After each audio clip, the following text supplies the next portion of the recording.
So I am so happy to be here. This has been an interesting week for me, and I know for you guys. I've been sharing that it seems like over this last 15 days or something like that, I have been totally hooked and mesmerized by the Olympics that are going on, summer Olympics that are happening, and all the things that transpire throughout this whole thing.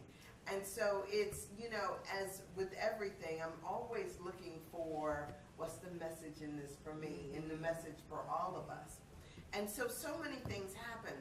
But, it's so interesting the courage that it takes for an athlete to not just embark upon, the Olympic dream, but in order to see it come into fruition. There's a lot of us who sit back and don't do things, not just because we don't believe, not because we can't, but because we don't believe in ourselves enough to make it happen. There was a story about the woman who just run the triathlon, and it said that she had, in college, she had done running and swimming, and so all of a sudden, out of nowhere, she had just gotten this new wonderful job, and somebody called her up and said, hey, would you be interested in this, in planning for this triathlon? Which meant she in turn quit her job and started to train for the triathlon. So it's a swim, it's a race in the swimming. They had to actually get in the water and swim almost a mile. Then they had to come out of the air and then jump on the bicycles. And then after they rode the bike race, then they had to run the rest of the way. And so some of this was new to her, but she ended up winning the gold. I mean, how wonderful is that? Our fear so often will tell us no. Our fear will block us from doing the very thing that it is that we desire to be, to do, and to, and to have. And so when we start to talk about this enlivened consciousness, when we start to talk about those things that we, that you spoke about as far as fear out of the reading for today, when we start to think about all those things, there's so many barriers that we put in front of our own selves that prevent us from doing and having and being the people that we desire to be in your life. So yesterday, I went to a funeral. It was my next door neighbor, and my next door neighbor growing up. And she was, I think she was 84 when she eventually passed. And I remember when we moved in next door to her, she was a single woman who lived alone in a wonderful house. We stayed in a wonderful house in Garfield. It was, my mother wanted a house on a hill, and it was this wonderful house up on the hill. Our house is a wonderful house. I mean, you've been there. My dad's house, I thought it's just a wonderful house. And then she stayed right directly next door. And it was interesting because when I met her, I was kind of, as a young kid, it's kind of like you see this woman that's living by herself, and she's got 2 dogs, and her life seemed to be totally content. And I remember thinking and reflecting at the funeral yesterday how much I inadvertently learned from her about who I wanted to be. And I know, from my mother was, of course we all idolize our mothers, my mother was great, but at the same time, I didn't want to be, somebody's mother. It was just not my aspiration. I see nowadays, I'll tell you guys this is kind of my funny thing. There are, there's my house seems like the wild kingdom. I've got all these animals that seem to have taken up residence around my house, right? Not in my house, but around my house. So we've got stray cats, we've got raccoons, a family of raccoons back there, you see possums, you see everything. Skunks that kind of make their way through my yard. And it's amazing because I see these cats and they give birth to these kittens. I think they wonder why they came, or where they come from. They kind of have these kittens, and then these kittens seem to just like pounce on mama, and suck, and it's like she's just tired and exhausted. And a lot of times we see the same type of the same sacrifices made by women over the world every day. I mean, it's as if something takes over our bodies and then our lives, and we are constantly nurturing and nourishing them. Now, it's true, it's same is true for men. I mean, you guys have the father role, but nobody's, matching up. Yeah. And so it's so funny. So that wasn't my choice for me. But when I was coming up, it didn't seem like it was a rational choice. It didn't seem like there was something I could do. It didn't seem like it was possible. Because for me, what I learned was it was a woman's responsibility to get married and have children. And so to see somebody who was living their life boldly and bodaciously was absolutely like one of those experiences that was just like, wow, who knew? At the time I didn't. At the time I only saw my mother, my grandmother, and the women that were around me. I saw them being this person. But now here we moved in next door to a woman who was just glamorous in all of her ways, and she did exactly what she wanted. She had big parties, she had these, she would cook for folks. She had company coming in and out of town. And I will tell you this little aside. When she was younger, what she did was she was a policy person. The people who do the numbers. Oh. Yeah, she did that.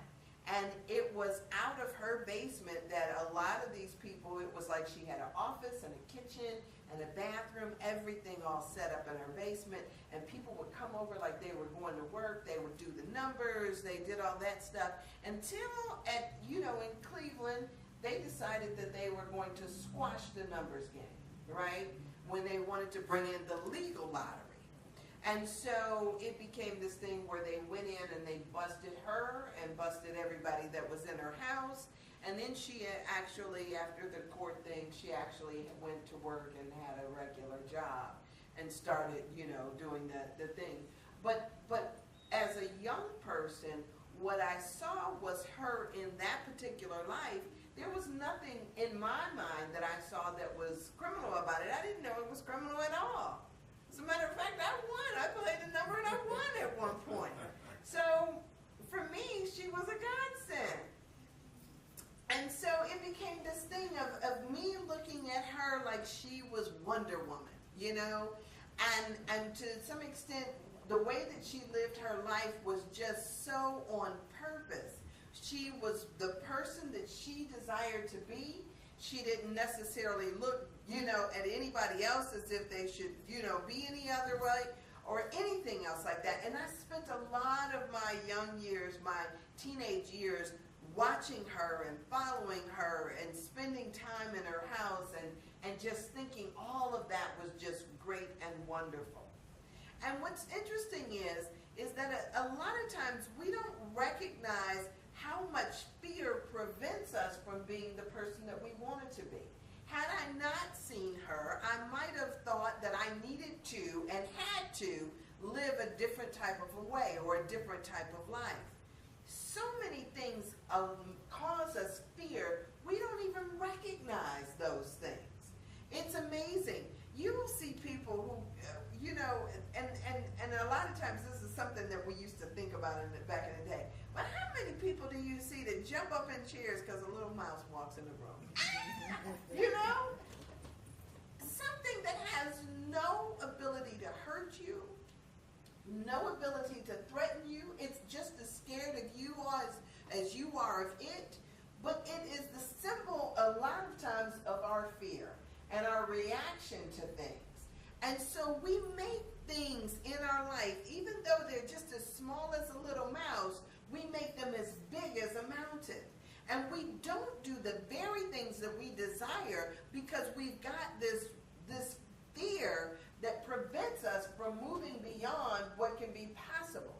So when I started to think about this, I started to think about how often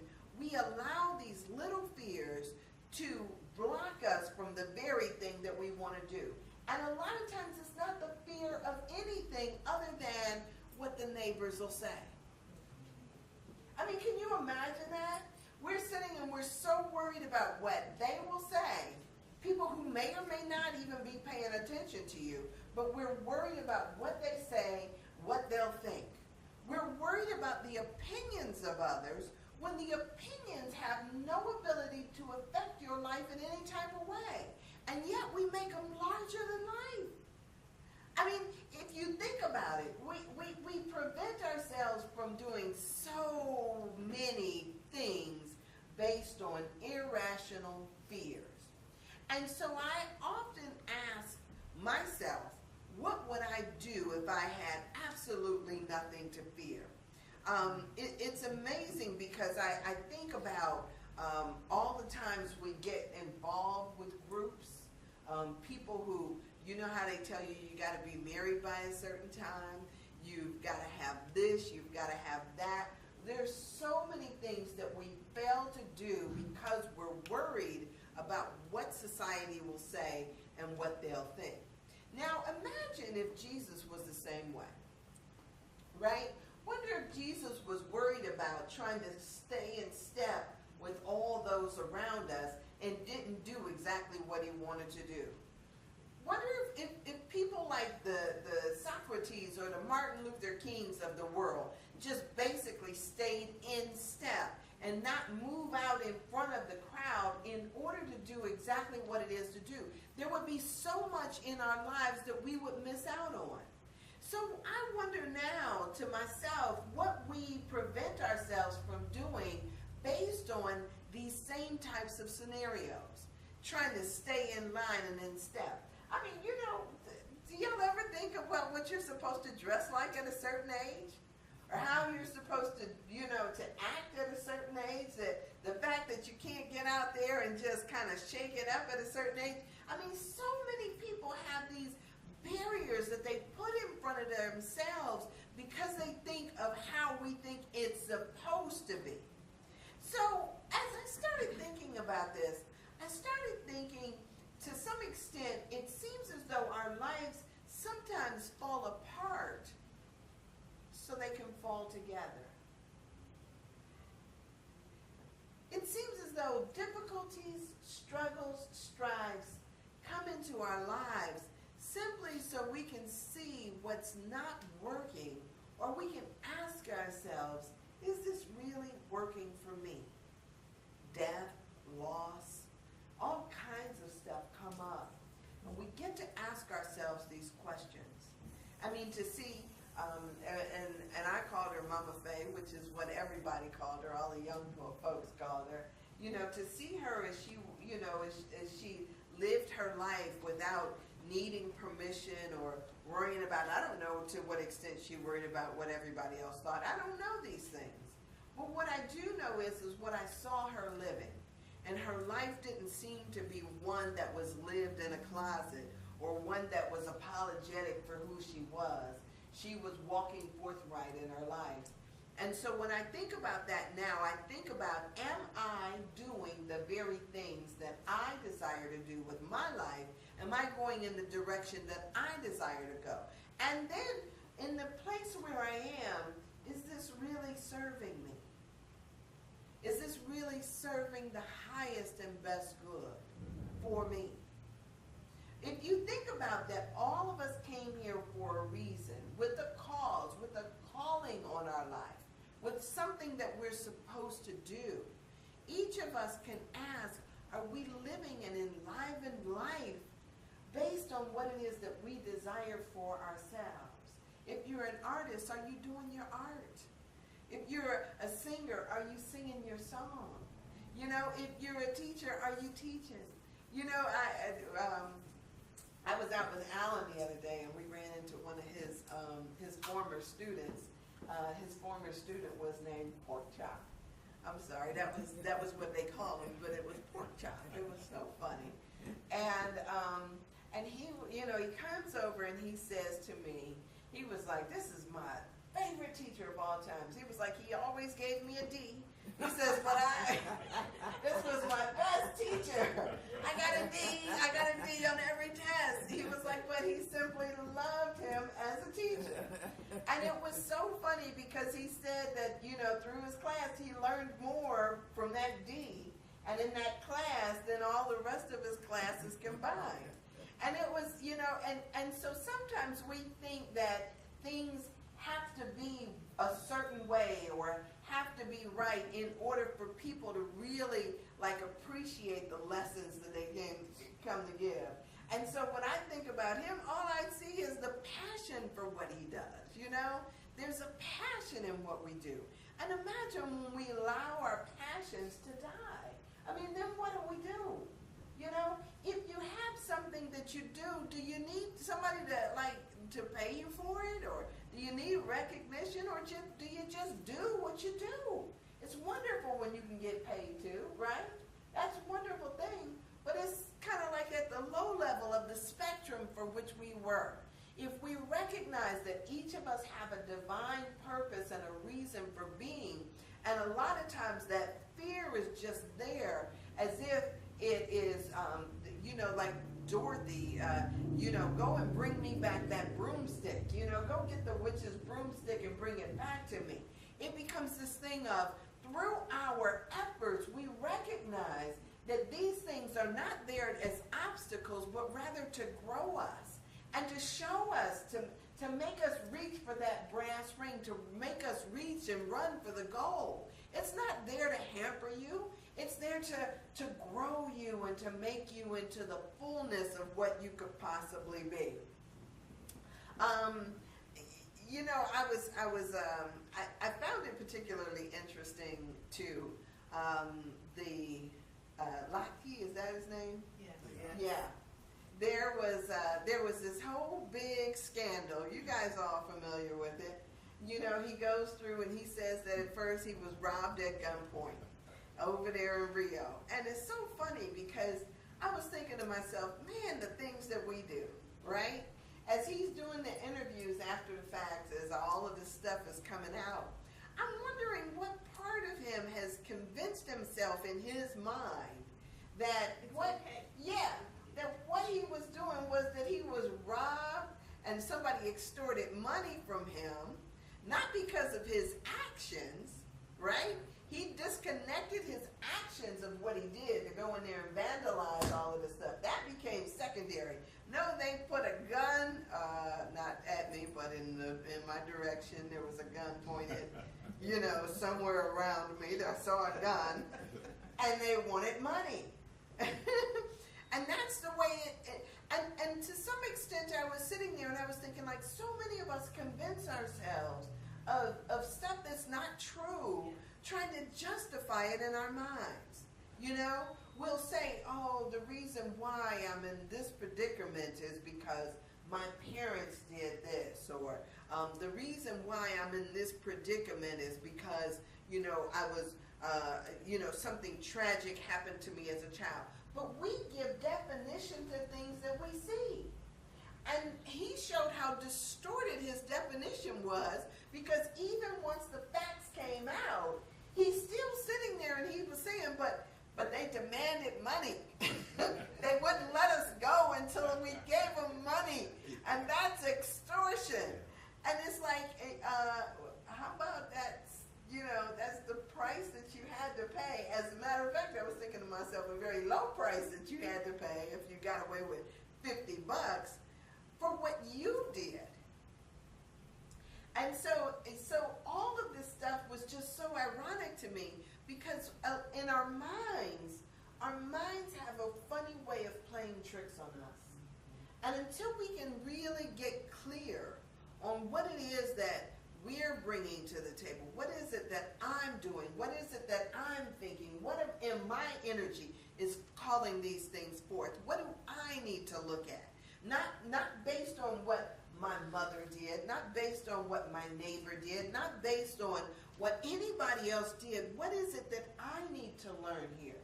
And let me get real and honest with myself. I don't want to fudge over anything. I want to be able to see it and stand fearlessly and look it in the face and say, wow, you know what, that was pretty messed up. Or that was pretty ugly. Or I really screwed up that particular time. let me be honest with myself about that. And in my honesty, let me accept full responsibility, and through that, then be able to walk forward in confidence and be transformed by the experience. Not to be caught up in this idea that somehow I was wrong. Yeah, it's true enough, I was wrong, but and even in that, I'm forgiven, right? Forgiveness is possible at every moment, but it first starts with me. Let me forgive myself. Because sometimes I mess up. I can think about places in my life where I could have made different decisions. I could have stayed overseas. I could have not come home, but I came home for the reasons that I did. And okay, so maybe later there's these things where you look back and you think about, what did I regret? What did I regret? But at a certain point, we have to accept what is. We accept what was, and as we move forward, we make different decisions based on what we've learned. But if we never look at it, we can never learn from it. It's kind of like they say in AA, you got to first admit it to quit it, right?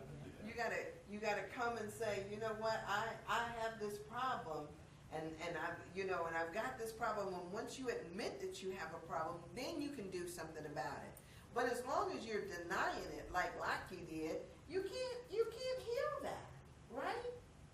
So it becomes an issue of whatever it is going on in your life. It's figuring out what it is, claiming it, knowing that it's yours, forgiving it, and then figuring out how to move forward from there. And that's not always easy, but it is necessary. And you know what? And like this whole thing of we know that there's fear, doubt, and disbelief. We know that's part of sometimes who we are: fear, doubt, disbelief. But if we get to the point where we can say, you know what, I need to move on beyond this, that I can heal from this, I can do different, then we can bring something different to life. In retrospect, it's funny because I looked at and I was sitting there in Mom Faye's funeral, and I'm thinking about, we always talk about there's that date in the beginning, the day that you're born, and then we talk about that day when you die, and they say that in between is up to us. But remember, we were told at some point that we need to die daily to who we are, right? Die to our old selves so that we can embrace fully who our new selves, who we can be. We talked earlier about these words that we use to describe ourselves and our experience. We don't have to continue to be the same old people that we've always been. I don't know if I told you guys about my aunt. I've got this wonderful aunt that is up in Seattle. I got a couple of wonderful aunts that are up in Seattle. But one in particular has Alzheimer's now. And she's so cute because her personality is somewhat the same, but not quite, So even though she doesn't remember anything or remember too much of stuff or anybody, she's got this thing now that any excuse to dance will do. And she throws her hands up in the air and she starts to dance. And I mean, she is just like on fire. I mean, it could be my phone rings, and my phone ringer's got a thing, and she jumps up and she's just dancing to the phone, and you don't even want to answer it. Because she's got a reason to dance to that. And it's so amazing because her daughter gets so upset because she's like, this is not who my mom is. And it's like, yeah, but it's the new mom. And she's happy and she's healthy and she's, and she can't remember all the restrictions that were put on her before. All those thou shalt nots that she grew up around and she's learned over the years. Now she's just free and she's happy. And I can't, it's like, wow, if we could all just forget it, forget all that junk and just be happy.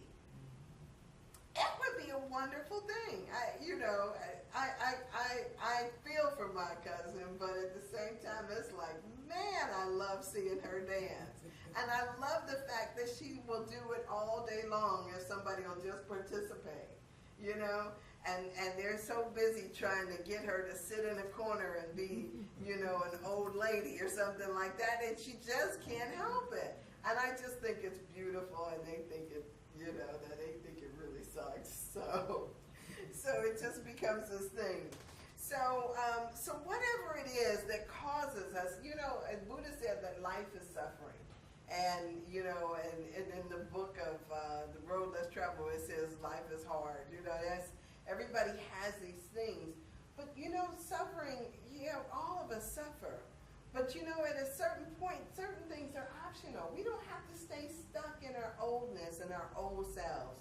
We can be brand new. We can do something new. So I ask you to think about, what's your little mouse in the room? What causes you to run in fear? What causes you not to do the very things that you desire to do? Don't wait until it's because you can't do it. Because all of us, you know, that little person is coming, that little old person with the aches and pains, the author is coming knocking at the door and all of that other stuff. Don't wait until you can't do it. And even then, it's like, what can we do? What can we do with what we have where we are? Life is about living. It's about learning how to love this thing. It's about learning just to be yourself, whatever that means. So I encourage you to do that. Is it working for you, what you're doing now? Is it sustainable? Is it what makes you happy? Is it what's going to keep you happy? You guys, you're at choice at every moment of every day. And it's a beautiful thing when you can just kind of own it and say, yes, this is what I desire to do. So any thoughts, any questions? Anybody want to share? Anything? No? All right. So with that, I think I have talked about most of the things that I wanted to cover. I'm so glad that I had a chance to. I almost hate that that the Olympics is ending. I mean, I almost hate that it's going. You know, because at some point it's like. Just Saturday, I was like telling Alan, I was like, I'm getting out on this bike and I'm going to ride the bike. And, you know, I've started doing yoga and I'm doing, you know, some different stuff now. And it's exciting for me. And I'm motivated and I'm inspired by people who are just getting out there and, you know, whether it's a high jump or a shot put or, you know, or running their race. I'm just inspired. So I hope you guys find something that inspires you and encourages you to be your best self. And it may not be through athletics. It may be through something totally different. But we all have something wonderful that we can give and something wonderful we can do. All of us. Isn't that awesome? All right, so pray with me. Father, Mother God, in this moment, I just accept these new awarenesses that I have about myself and hopefully that each of us have about ourselves. God, I give thanks for the things in my life that I was born with, that I was called to do. In my spirit, I know that there is so much more that you would have for each of us to do with ourselves. God, it ain't over because the fat lady ain't sung. It ain't over because we're still here. And while we're here, God, allow us to have the experiences that will grow us into our best selves, our best possible selves. God, we forgive every time that we've chosen smallness over the magnitude of what's possible. We forgive ourselves and we allow that to just slip away. And in this moment, God, we just accept what is possible. Show us what we are here to do. Use us, God. We're here for you. So I just give thanks in this moment for a transformation in consciousness, for a renewed spirit and a new faith in ourselves and in you. And let it